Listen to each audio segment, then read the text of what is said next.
한 양떼이자 아버지의 집인 교회를 위한 그리스도의 목양하심 3주 개요. 요한복음에 따르면 생명이신 삼일 하나님은 교회를 산출하신다. 비록 교회라는 단어는 사용되지 않았지만 많은 구절들이 교회를 암시하고 있다. 그리스도는 선한 목자로서 양들을 위하여 자기 목숨을 버리셨으며 그 결과 신성한 생명 안에서 한 양떼와 한 목자가 있게 될 것이다. 선한 목자이신 주 예수님께서 오신 것은 우리가 생명을 얻고 더 풍성히 얻도록 하기 위한 것이었다. 선한 목자는 자신의 양들을 위해 구속을 성취하시려고 자신의 인간 생명을 버리셨다. 이것은 그들이 그분의 신성한 생명을 함께 나누어 갖도록 하기 위한 것이다. 선한 목자이신 주님은 풀밭이신 그분 자신 안에서 그분 자신을 우리에게 먹이심으로 우리를 목양하신다. 목양의 일은 먹이는 일이다. 풀밭은 양을 먹이는 장소이신 그리스도를 상징한다. 오늘날 우리의 풀밭은 생명 주시는 영이신 부활하신 그리스도이다. 일상적인 그리스도인의 생활에서 우리는 풀밭 안에서 생명의 풍성한 공급이신 그리스도를 누리고 있다는 의식을 가져야 한다. 선한 목자이신 주님은 신성한 생명 안에서 우리를 인도하시고 안내하시고 지시하고 계신다. 주님은 속에서부터 생명 안에서 우리를 목양하신다. 우리 안에는 우리의 목자이신 주님께서 계신다. 우리의 목자는 생명의 목자이시자 생명 안에 있는 목자이시다. 우리의 목자이신 살아계신 그리스도는 우리에게 생명을 주실 뿐 아니라 우리의 생명이시다. 그리스도는 우리에게 생명이 되시고 우리 안에 사심으로써 우리를 목양하신다. 그분께서 우리 안에 사시는 것은 사실상 그분께서 우리를 목양하시는 것이다. 선한 목자이신 그리스도의 목양하심 아래서 한 목자 아래 한 양떼가 있게 될 것이다. 한 양떼는 주님의 영원하고 신성한 생명에 의해 산출된 한 교회, 곧 그리스도의 한 몸을 상징하며 주님은 그분의 영원하고 신성한 생명을 그분의 죽음을 통해 그분의 지체들 안에 나누어 주셨다. 주님은 그분의 목양하심 아래서 유대인 믿는 이들과 이방인 믿는 이들을 한 양떼, 곧 한 교회인 그리스도의 몸으로 만드셨다. 주님의 양들은 신성한 생명을 영접했고 이 신성한 생명에 의해 한 양떼로서 함께 산다. 선한 목자이신 주님은 우리를 함께 무리 짓게 하신다. 목양에 관한 장인 요한복음 21장은 요한복음의 완성과 완결이다. 목양이 요한복음을 여는 열쇠이다. 만일 우리가 목양이 무엇인지를 모른다면 요한복음 전체는 우리에게 아무 의미가 없을 것이다. 오직 다른 이들을 목양할 때에만 우리는 내재적인 방식으로 요한복음을 알 수 있다. 요한복음은 그리스도께서 오셔서 우리를 보살피시고 보양하심으로써 우리의 생명이 되시는 것에 관한 책이다. 다른 이들을 보살피는 것은 그들을 행복하고 유쾌하고 편안하게 하는 것이며 다른 이들을 보양하는 것은 모든 것을 포함하신 그리스도를 그들에게 먹이는 것이다. 부활 이후의 주님은 사도들의 사역을 그분의 하늘에서의 사역과 합병시켜 하나님의 양떼인 교회를 돌보게 하셨으며 이 교회는 그리스도의 몸으로 귀결된다. 주 예수님은 아버지의 집을 위해 생명 안에서 우리를 목양하고 계신다. 아버지의 집은 과정을 거치시고 완결되신 삼일 하나님과 그분께서 구속하시고 거듭나게 하시고 변화시키신 선민으로 이루어진 신성하고도 인간적인 합병체이다. 우리는 요한복음에 게시된 대로 생명과 건축을 보아야 한다. 생명은 건축을 위해 있고 건축은 생명에 속한다.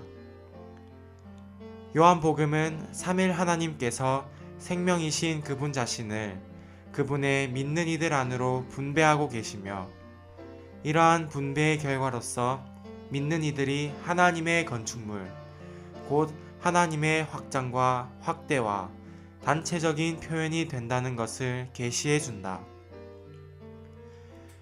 부활 안에서 주 예수님은 더 큰 규모로 하나님의 성전을 재건하심으로 하나님의 성전을 단체적인 성전, 곧 그리스도의 비밀한 몸이 되게 하셨다. 십자가에서 허물어진 예수님의 몸인 성전은 작고 연약했지만 부활 안에 있는 그리스도의 몸은 광대하고 강력하다. 부활의 날 이후로 주 예수님은 부활 생명 안에서 그분의 몸을 확대해 오고 계신다. 그분은 부활의 과정 아래서 그분의 몸을 건축하시기 위해 여전히 일하고 계신다. 부활 이후 생명이신 그리스도는 하나님의 집을 건축하시기 위해 죽음을 생명으로 바꾸신다. 그리스도인으로서 우리의 생활은 그리스도의 비밀한 몸을 건축하기 위해 죽음을 생명으로 바꾸는 생활이다.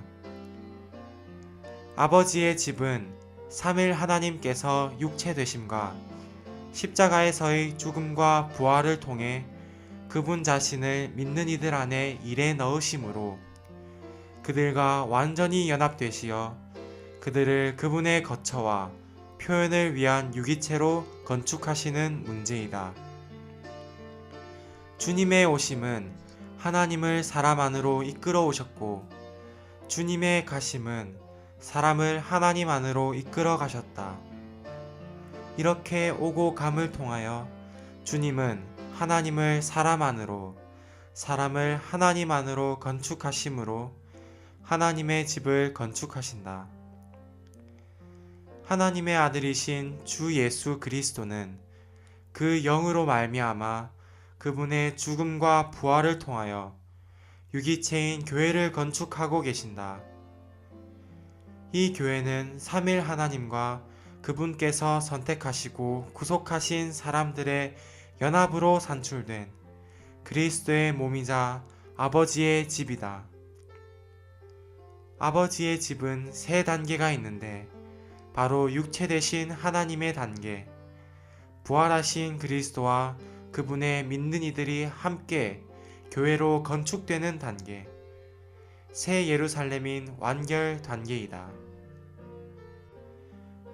한 양떼이자 아버지의 집인 교회를 위한 그리스도의 목양하심 3주 1일 아침의 누림 요한복음 10장 10절에서 11절 도둑이 오는 것은 도둑질하고 죽이고 멸망시키려는 것뿐이지만 내가 온 것은 양들이 생명을 얻고 더 풍성히 얻도록 하기 위한 것입니다.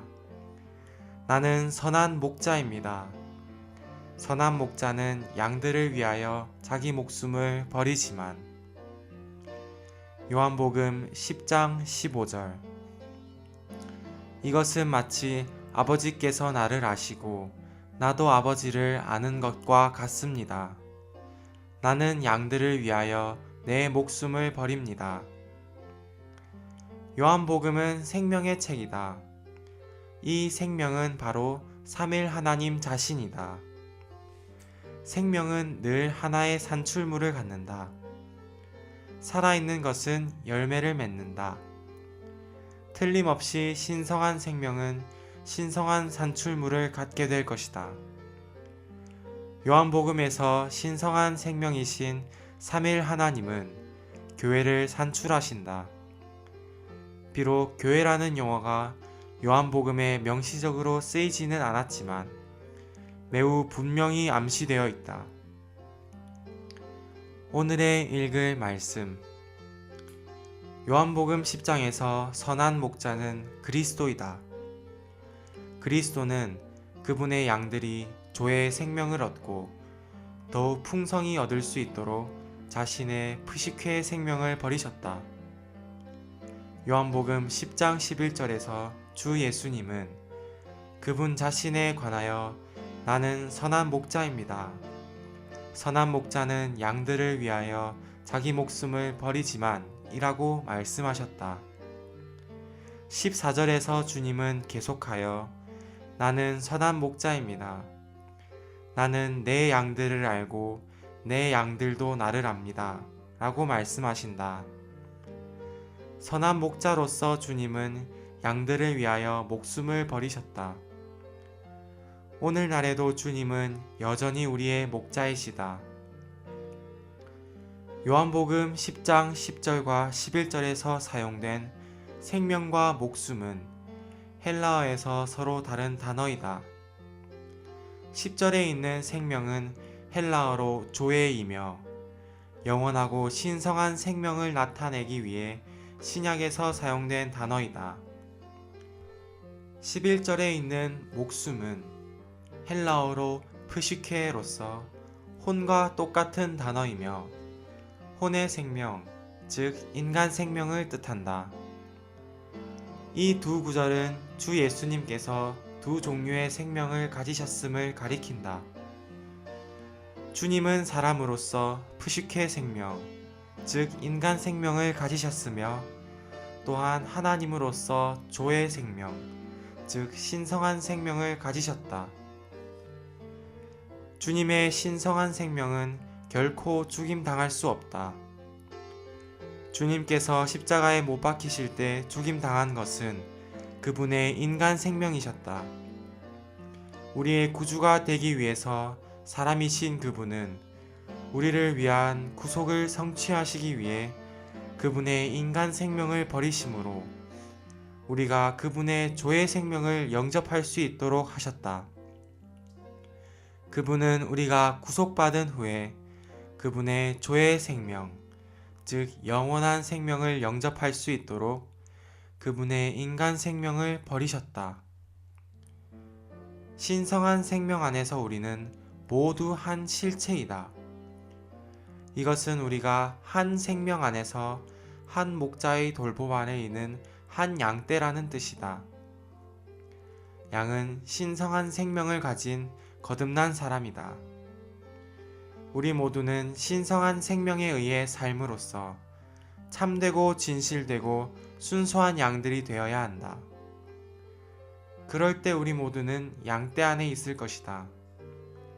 양떼는 신성한 생명에 의해 산출되고 지켜지고 유지되며 형성된다.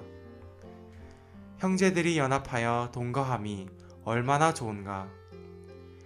연합하여 동거하는 것은 단순히 신성한 생명 안에 거하는 것을 뜻한다. 우리가 신성한 생명 안에서 진실로 하나이며 서로 사랑하는 것으로 인해 주님을 찬양하자. 이것은 우리의 인간 생명, 즉 푸시케 생명 안에서는 불가능하며 오직 신성한 생명, 즉 조의 생명 안에서만 가능하다. 우리는 푸시케 생명을 버리신 우리의 목자에 의해 성취된 구속을 통하여 이 조의 생명을 영접한다.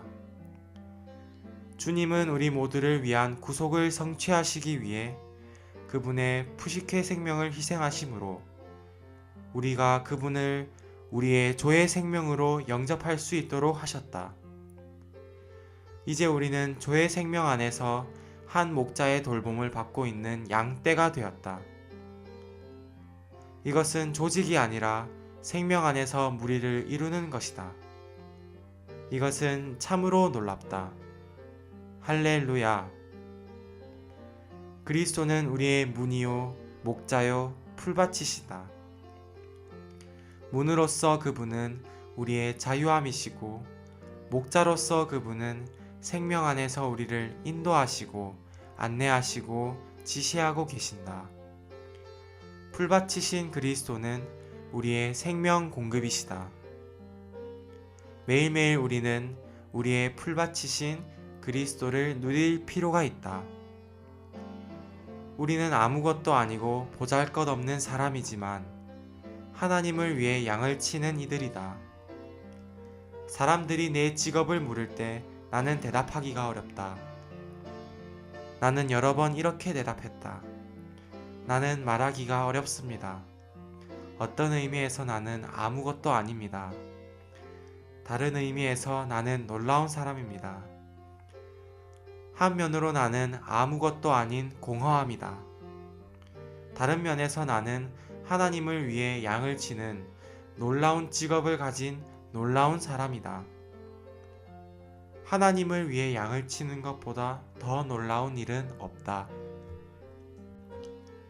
한 양떼이자 아버지의 집인 교회를 위한 그리스도의 목양하심 3주 2일 아침의 누림 요한복음 10장 9절 내가 문이니 누구든지 나를 통하여 들어가면 구원을 얻을 것이고 들어가고 나올 것이며 또 풀밭을 발견할 것입니다.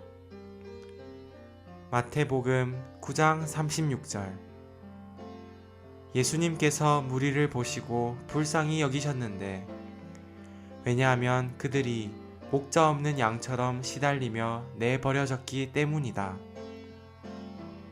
우리에게 생명이 되시는 이 목자는 모든 일에서 우리를 인도하시고 안내하시고 지시하고 계신다.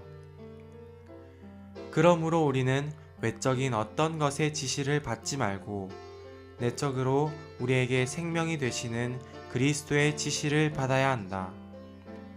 이 그리스도께서 곧 우리의 목자요 우리의 안내자이시다.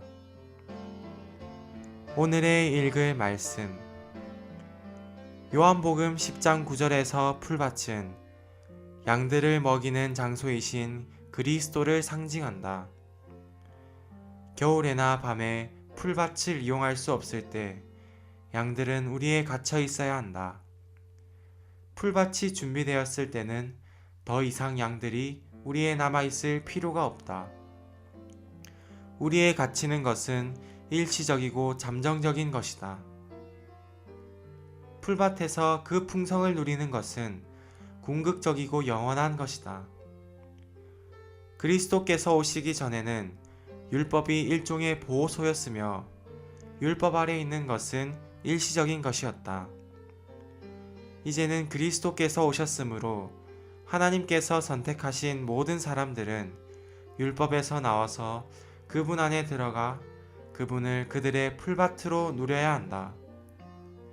이것이 궁극적이고 영원한 것이 되어야 한다. 풀밭은 부드러운 풀이 가득한 곳이다. 즉, 풀밭은 생명의 공급이 충만한 곳이다. 오늘날 우리의 풀밭은 생명을 주시는 영이신 부활하신 그리스도이다. 일상적인 그리스도인의 생활에서 우리는 풀밭 안에서 생명의 풍성한 공급이신 그리스도를 누리고 있다는 분명한 의식을 가져야 한다.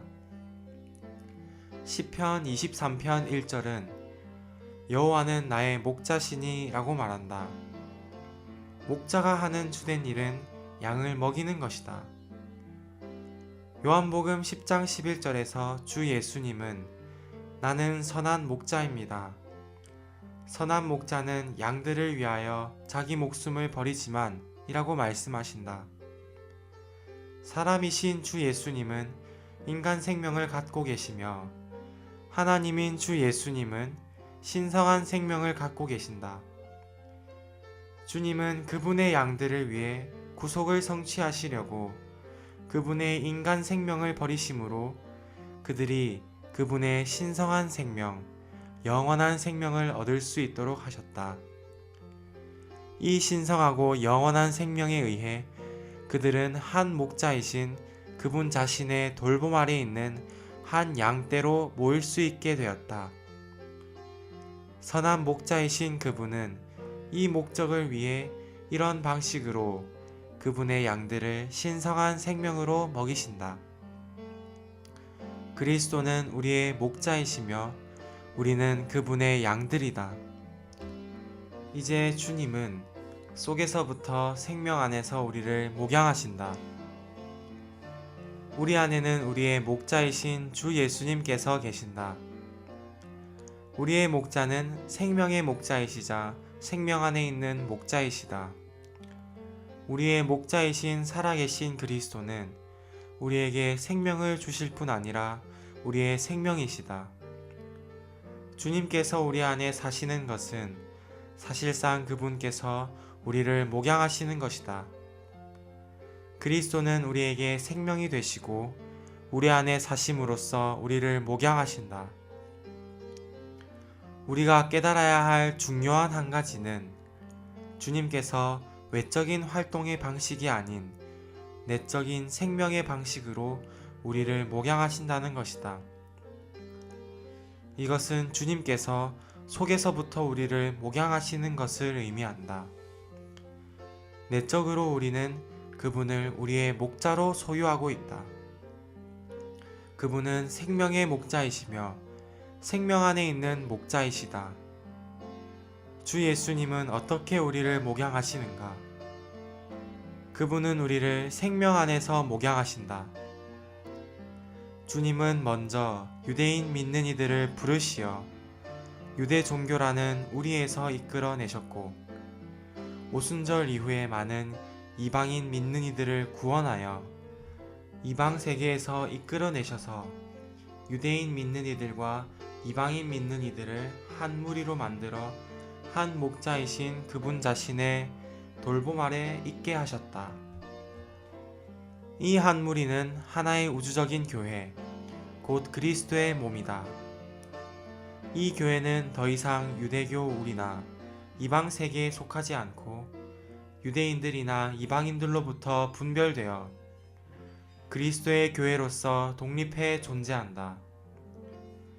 요한복음 10장 16절에 나오는 한 양떼는 주님의 영원하고 신성한 생명에 의해 산출된 한 교회, 곧 그리스도의 한 몸을 상징하며 주님은 그분의 영원하고 신성한 생명을 그분의 죽음을 통해 그분의 지체들 안에 나누어 주셨다.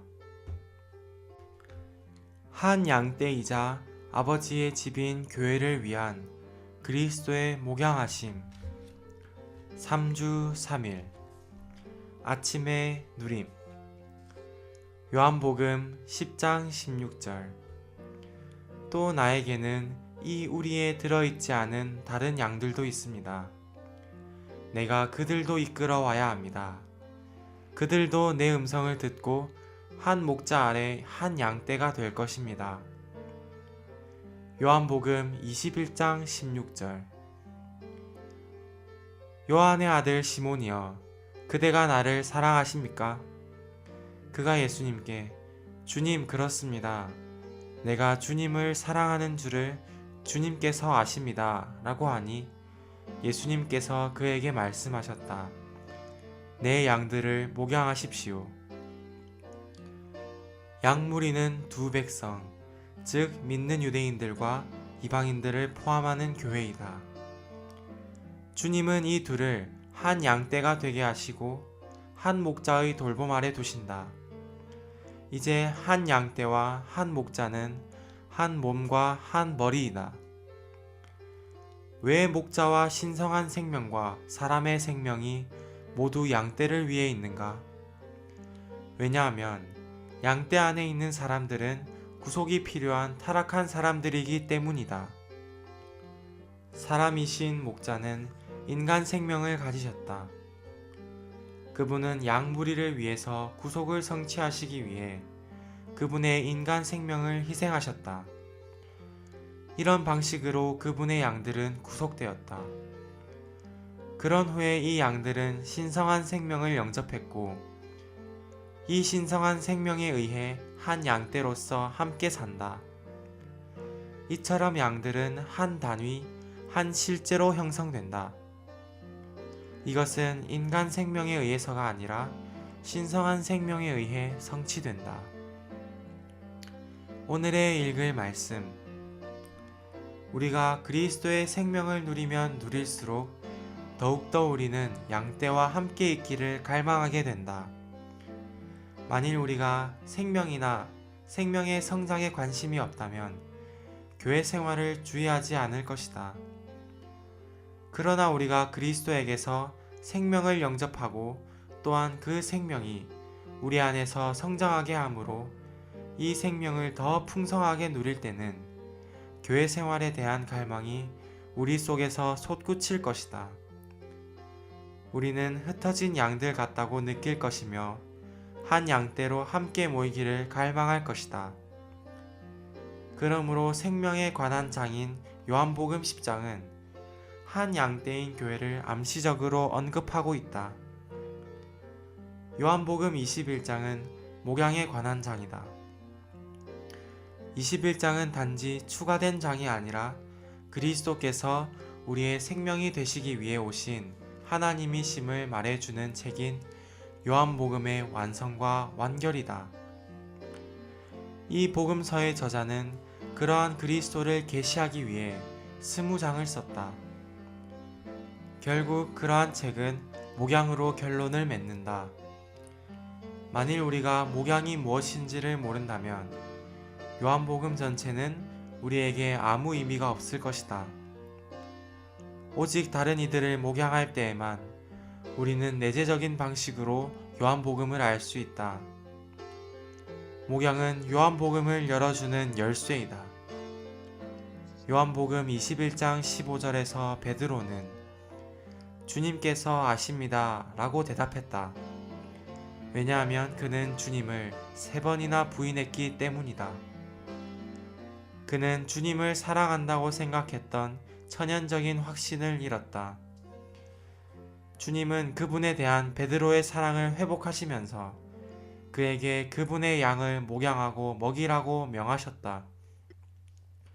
목양하지 않는다면 다른 사람들에게 생명을 공급할 길이 없다. 요한복음은 생명의 복음이다. 우리가 생명을 누리고 다른 이들에게 생명을 공급하고자 한다면 반드시 사람들을 목양해야 한다. 다른 이들을 보살피는 것은 그들을 행복하고 유쾌하고 편안하게 하는 것이다. 우리는 사람들을 접촉할 때 유쾌한 얼굴을 해야 한다. 우리는 기쁘고 즐거워야 한다. 행복하지 않은 얼굴로는 어떤 사람도 접촉하지 말아야 한다. 우리는 우리가 참으로 행복하고 즐겁다는 인상을 사람들에게 주어야 한다. 그렇지 않다면 우리는 그들을 보살피고 행복하게 해줄 수 없다. 그런 다음 계속해서 우리는 그들을 보양해야 한다. 우리가 그들에게 결혼이나 이성교제나 정치나 세계정세나 교육에 관해서 말할 때는 사람들을 보양하는 것이 아니다. 다른 이들을 보양하는 것은 모든 것을 포함하신 그리스도를 그들에게 먹이는 것이다. 사람들을 그리스도로 보양하기 위해서는 먼저 그리스도를 추구하고 체험하고 얻고 누리며 그리스도께 참여해야 한다. 주님은 부활하신 후 아직 승천하시기 전에 제자들과 함께 머무셨다. 한 번은 주님께서 제자들에게 나타나셔서 베드로에게 그분이 계시지 않는 동안, 즉 그분이 하늘에 계시는 동안 그분의 어린 양을 먹이고 그분의 양을 목양하라고 위임하셨다. 목양은 먹이는 것을 함축하지만 또한 그 이상의 것을 포함한다. 목양하는 것은 양떼를 모든 것을 포함한 부드러운 돌봄으로 돌보는 것이다. 이것은 하나님의 양떼, 곧 그리스도의 몸으로 귀결되는 교회를 돌보기 위해 사도들의 사역을 그리스도의 하늘에서의 사역과 합병시키는 것이다. 한 양떼이자 아버지의 집인 교회를 위한 그리스도의 목양하심 3주 4일 아침의 누림 요한복음 11장 25절 예수님께서 말씀하셨다. 나는 부활이요 생명이니 나를 믿는 사람은 죽어도 살 것이고 요한복음 14장 2절 나의 아버지 집에는 거할 곳이 많습니다. 그렇지 않다면 내가 이미 여러분에게 말해 주었을 것입니다. 내가 가서 여러분을 위하여 한 곳을 예비하겠습니다. 아버지의 집은 과정을 거치시고 완결되신 삼일 하나님과 그분께서 구속하시고 거듭나게 하시고 변화시키신 선민으로 이루어진 신성하고도 인간적인 합병체이다. 아버지의 집은 다만 조성체만이 아니라 합병체이다. 오늘의 읽을 말씀. 과거에 우리는 성경이 두 가지 중요한 문제, 곧 그리스도와 교회를 다루고 있음을 여러 번 강조했다. 그러나 다른 각도에서 생각해보면 성경은 생명과 건축에 관한 책이다. 그리스도는 생명이시고 교회는 건축물이다. 만약 그리스도는 생명이시고 교회는 건축물이라는 것을 깨닫지 못한다면 우리가 그리스도와 교회를 말할지라도 그것들은 단순히 교리적인 말에 불과할 뿐이다.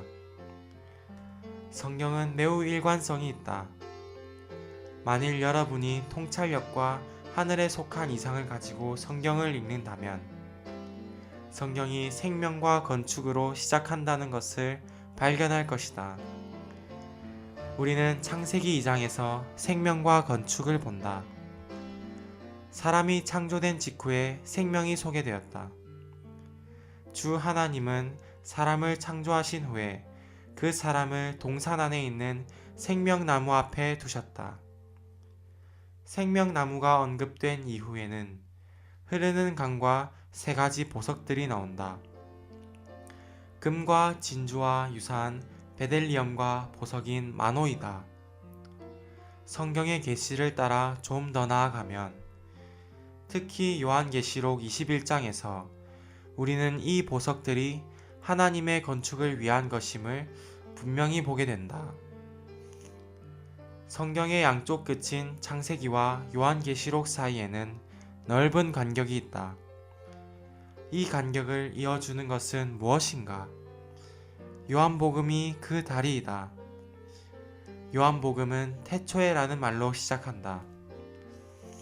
그러나 만일 여러분이 이 복음서를 주의 깊게 읽는다면 이 복음서에 기록된 역사는 끝이 없다는 것을 발견할 것이다.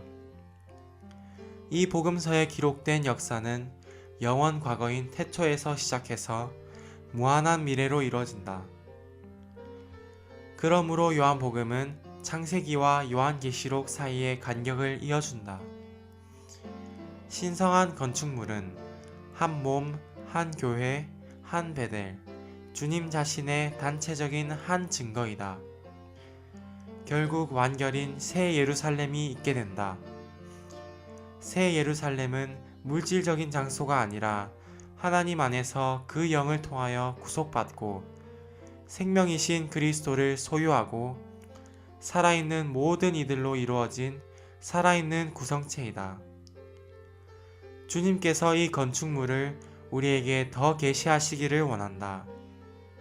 나는 여러분에게 생명과 건축 두 단어를 남겨두겠다. 생명은 건축을 위해 있고 건축은 생명에 속한다. 생명은 주님 자신이고 건축은 생명이신 주님을 체험한 결과이다. 우리가 생명이신 주님을 더 체험할수록 우리 가운데 신성한 건축을 더 실현할 수 있게 된다. 주님은 요한복음 14장에서 아버지 집에 대해 말씀하실 때 하늘의 저택을 가리키신 것이 아니었다. 이 장에 있는 집은 교회이다. 교회는 하나님의 집, 곧 아버지의 집이다. 주 예수님은 죽으시기 불과 얼마 전에 이런 말씀을 하셨다. 그런 다음에 주님은 죽음과 부활을 통하여 교회를 건축하셨다. 이 관념은 요한복음 전체의 사상과 일치한다. 요한복음은 삼일 하나님께서 아들의 죽음과 부활을 통하여 그분 자신을 우리 안에 분배하시고 그분 자신을 우리 존재 안에 일에 넣으셨다는 것을 계시한다.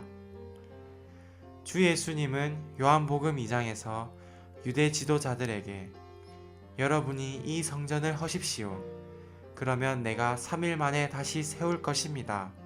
라고 말씀하실 때 이 사실을 암시하셨다.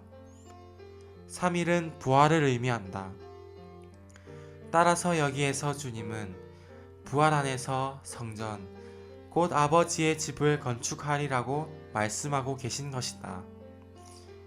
주님은 종교적인 지도자들에게 이렇게 말씀하고 계신 것 같아.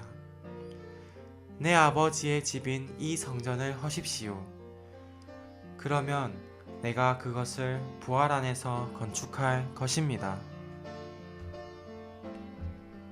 한 양떼이자 아버지의 집인 교회를 위한 그리스도의 목양하심 3주 5일 아침의 누림 요한복음 2장 19절 예수님께서 대답하셨다. 여러분이 이 성전을 허십시오. 그러면 내가 3일 만에 다시 세울 것입니다. 요한복음 2장 21절에서 22절 그러나 예수님은 자신의 몸이 성전이라는 것을 말씀하신 것이었다. 그러므로 예수님께서 죽은 사람들 가운데서 살아나셨을 때에 제자들은 그분께서 하신 이 말씀을 기억하고 성경과 예수님께서 하신 말씀을 믿었다. 사탄이 십자가에서 주님의 육신을 허문 후에 주님의 몸은 무덤 안에 놓였고 거기서 안식하였다. 그리고 주 예수님은 죽음 안으로 들어가셔서 검은 집을 관광하신 다음 부활 안에서 죽음 밖으로 나오셨다. 예수님은 부활하셨을 때 그분의 죽고 장사된 몸을 살리셨다. 십자가에서 허물어진 예수님의 몸은 작고 연약했지만 부활 안에 있는 그리스도의 몸은 광대하고 강력하다. 여러분은 어느 것을 더 갖고 싶은가? 예수님의 몸인가 아니면 그리스도의 몸인가? 주님께서 부활하신 후에 성전인 그분의 몸은 훨씬 더 큰 규모로 일으켜졌다. 원수가 십자가에 못 박음으로써 허문 몸은 다만 예수님의 몸이었으나 주님께서 부활 안에서 일으키신 것은 그분 자신의 몸뿐만 아니라 믿음으로 그분과 연결된 모든 사람이었다. 주님께서 부활하신 후 사탄은 이렇게 말했을 것이다. 나는 이번 일에서 패배했다. 나는 어리석었다. 그를 죽이지 말았어야 했다. 그러나 그렇게 후회해도 너무 늦었다. 오늘의 읽을 말씀 주 예수님은 유대인들이 자신을 죽이려고 하는 것을 아셨을 때 오 아버지 이 모든 유대인들을 끝내주소서 아버지 저를 구하시고 보호하여 주소서 라고 기도하지 않으셨다. 그렇게 기도하는 대신 주님은 그들에게 나를 죽이기 위해 전력을 다하라. 그러나 너희가 나를 죽인 후에는 내가 증가될 기회를 갖게 된다는 것은 분명히 알아야 한다 라고 말씀하시는 것과 같다. 누구도 주님의 목적을 좌절시킬 수 없다. 원수가 노력하면 할수록 더욱더 그는 주님께 더 큰 무언가를 이루실 기회를 드릴 뿐이다. 주님께서 하시는 일은 무엇이든 항상 부활 안에 있다. 주님은 3일 만에 성전을 세우신다고 말씀하셨는데 이것은 주님께서 부활 안에서 성전을 세우신다는 것을 의미한다. 주 예수님은 그분의 물질적인 몸이 부활한 날 이후로 부활 생명 안에서 그분의 몸을 확대해 오고 계신다. 그리스도께서 오늘날 부활 안에서 갖고 계신 몸은 얼마나 광대한가? 여러분은 그리스도의 몸이 얼마나 큰지 측량할 수 있는가? 이전에 예수님의 육체적인 몸은 측량할 수 있었겠지만 그리스도의 몸이 얼마나 광대한지를 측량하는 것은 불가능하다.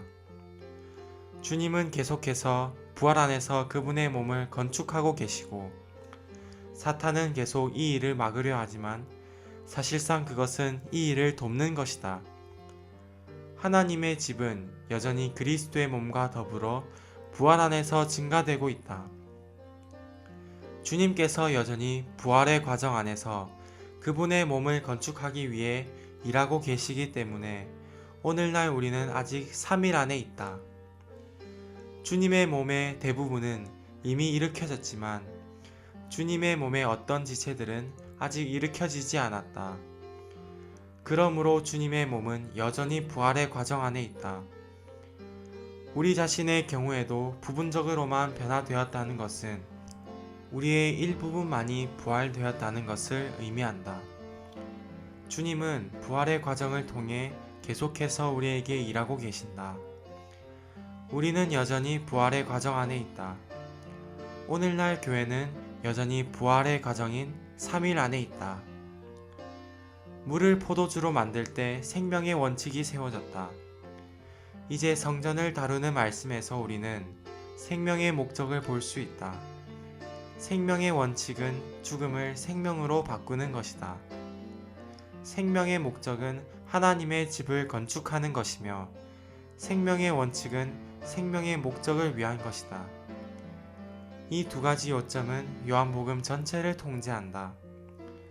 생명은 건축을 위한 것이다. 생명은 교회를 위한 것이다. 주님께서 오셔서 우리의 생명이 되신 것은 그리스도의 몸이자 하나님의 집인 교회를 건축하기 위해서이다.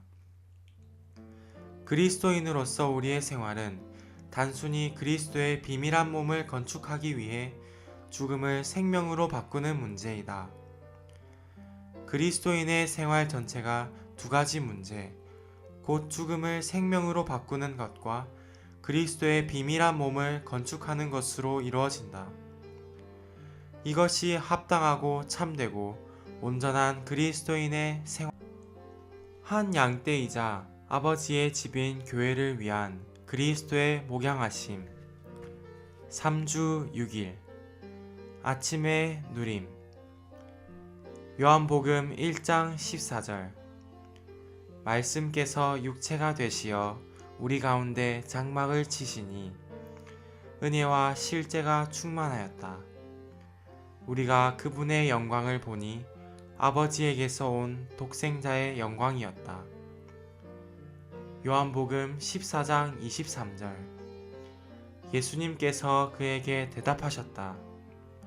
누구든지 나를 사랑하면 나의 말을 지킬 것입니다. 그러면 나의 아버지께서 그를 사랑하실 것이고 우리가 그에게 가서 그와 함께 서로 거처를 정할 것입니다. 우리가 아버지의 집이 무엇인지를 보는 것은 참으로 중요하다. 아버지의 집은 삼일 하나님께서 육체 되심과 십자가에서의 죽음과 부활을 통해 그분 자신을 믿는 이들 안에 일해 넣으심으로 그들과 완전히 연합되시어 그들을 그분의 거처와 표현을 위한 유기체로 건축하시는 문제이다. 아버지의 집은 또한 믿는 이들의 거처를 위한 것이다. 그러므로 아버지의 집이라는 표징은 삼일 하나님과 그분께서 선택하시고 구속하신 사람들이 연합하여 산출한 상호 거처, 곧 하나님과 그분께서 선택하시고 구속하신 사람들 모두를 위한 거처를 가리키는 것이다. 오늘의 읽을 말씀. 요한복음 2장에 나오는 첫 번째 이야기는 주님께서 오셔서 우리에게 생명이 되신다는 원칙을 계시한다. 다시 말하면 그 원칙은 물로 포도주를 만든 것이 상징하듯이 죽음에서 생명을 산출하는 것이다. 그리고 두 번째 이야기는 주님께서 오셔서 우리에게 생명이 되시는 것의 목적을 계시한다. 그 목적은 하나님의 집을 건축하는 것이다. 주님께서 하나님의 집을 건축하시는 방법은 하나님을 우리 안으로 이끄시고 우리를 하나님 안으로 이끄시어 우리를 하나님의 거처들이 되게 하고 하나님을 우리의 거처가 되게 하는 것이다. 곧 하나님을 우리 안에 거하시게 하고 우리를 하나님 안에 거하게 하여 하나님과 우리와 하나님을 상호 거처가 되게 하는 것이다. 전체 성경에서 우리가 하나님 안에 있고 하나님께서 우리 안에 계신다고 말하는 것, 즉 우리는 하나님 안에 거하고 하나님은 우리 안에 거하신다고 말하는 것은 주로 요한의 글이다. 예를 들면 요한복음 15장 4절은 내 안에 거하십시오. 그러면 나도 여러분 안에 거하겠습니다. 라고 말한다. 이 상호 거함은 그리스도께서 성취하신 일이었다. 그리스도는 육체가 되시어 하나님을 사람 안으로 이끌어 오셨고 그분은 사람과 함께 하나님께로 되돌아가셨다. 그리스도께서 오셨을 때 그분은 하나님과 함께 사람에게 오셨다. 그리스도는 하나의 선물, 곧 하나님 자신을 가지고 오셨다. 그러고 나서 그분은 하나님을 위한 선물, 곧 사람을 가지고서 하나님께 가셨다. 그분은 육체가 되심으로써 하나님과 함께 오셨고 죽음과 부활에 의해 사람과 함께 가셨다. 주님의 오심은 하나님을 사람 안으로 이끌어 오셨고 주님의 가심은 사람을 하나님 안으로 이끌어 가셨다. 이렇게 오고 감을 통하여 주님은 하나님을 사람 안으로, 사람을 하나님 안으로 건축하심으로 하나님의 집을 건축하신다. 그리스도는 그분의 오심과 가심에 의해 사람을 하나님의 거처가 되게 하시고 하나님을 사람의 거처가 되게 하신다. 이러한 방식으로 하나님과 사람과 하나님이 상호 거처가 된다. 그리고 요한의 글의 완결에는 한 건축물, 곧 하나님과 사람이 연합되어 건축된 새 예루살렘이 나온다. 그리스도에 의하여, 그리스도를 통하여, 그리스도 안에서 우리는 하나님 안에 있다. 이것이 그리스도께서 그분의 죽음과 부활에 의해 성취하신 인성과 하나님의 연합인 건축이다. 하나님의 아들 주 예수 그리스도는 하늘의 저택을 건축하고 계신 것이 아니다. 반대로 그 영에 의해 그분의 죽음과 부활을 통하여 그분은 유기체인 교회, 그분의 몸이자 아버지의 집인 교회를 건축하고 계신다. 이 집은 삼일 하나님과 그분께서 선택하시고 구속하신 사람들이 연합하여 이루어진다. 신약에 있는 교회는 아버지의 집의 둘째 단계이다.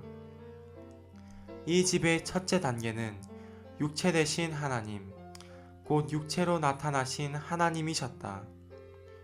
둘째 단계는 부활하신 그리스도와 그분의 믿는 이들, 곧 많은 아들들이 함께 교회로 건축되는 단계이다. 결국 아버지의 집의 두 번째 단계인 이 교회는 장차 올 새 예루살렘으로 완결될 것이다. 새 예루살렘은 신약에 있는 아버지의 집의 마지막 단계이자 궁극적인 완결이 될 것이다. 오늘날 우리는 첫째 단계나 셋째 단계에 있지 않고 둘째 단계 안에 있다. 우리는 둘째 단계 안에 있는 사람들로서 셋째 단계로 가는 노정에 있다.